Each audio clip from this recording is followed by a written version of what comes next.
प्रथमे समस्त को रजर अनेक अनेक शुभेच्छा शुभकामना। आज थर्ड डे माने आम सिनेमा रिलीज रो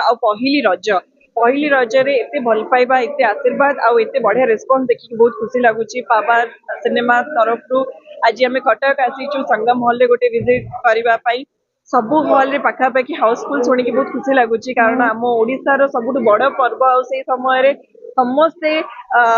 सेलिब्रेट करने को भल पाती रज पिठा पान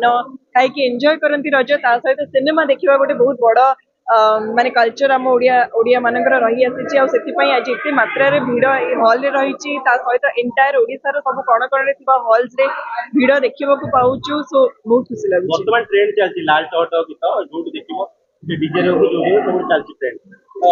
एलिना लाल टहट गीत मु तो बहुत बहुत धन्यवाद देवी गौरव आनंद जी गीत कर लाल टहट को बनई गौरव आनंद गाई अमेजिंगली मोर अति फेवरेट असीमा एंड मंटू छुरिया सबू माने जहाँ गीत आज ट्रेंड करुच्ची आमे तो देखा जाऊ किंतु जो माने पछरे काम करती बहुत कम क्रेडिट मिले। मोर entire team makeup hair costume सहित डायरेक्शन टीम सहित एंटायर आर्ट रो टीम समस्त परिश्रम रही लाल टहट को सक्सेसफुल करे। सो मु चाहिए पावर एंटायर टीम को बहुत बहुत शुभेच्छा देवी कारण ए सुंदर सिनेमा पछरे बहुत जनकर हाथ थाए एंटायर क्रू रो हाथ थाए एंटायर टीम रो हाथ थाए आ सेथि पई बधे आज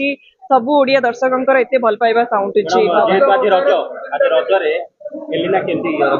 मु रज को सिनेमा हॉल रे पाळुची कारण आमे हॉल विजिट करूछु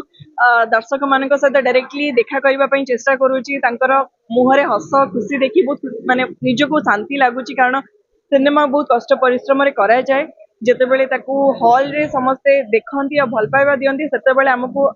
फल मिले से कष्टर फल मिले। सो मते लागुची सबु आर्टिस्ट सबु टेक्नीशियंस हमर डायरेक्टर अशोक सर प्रोड्यूसर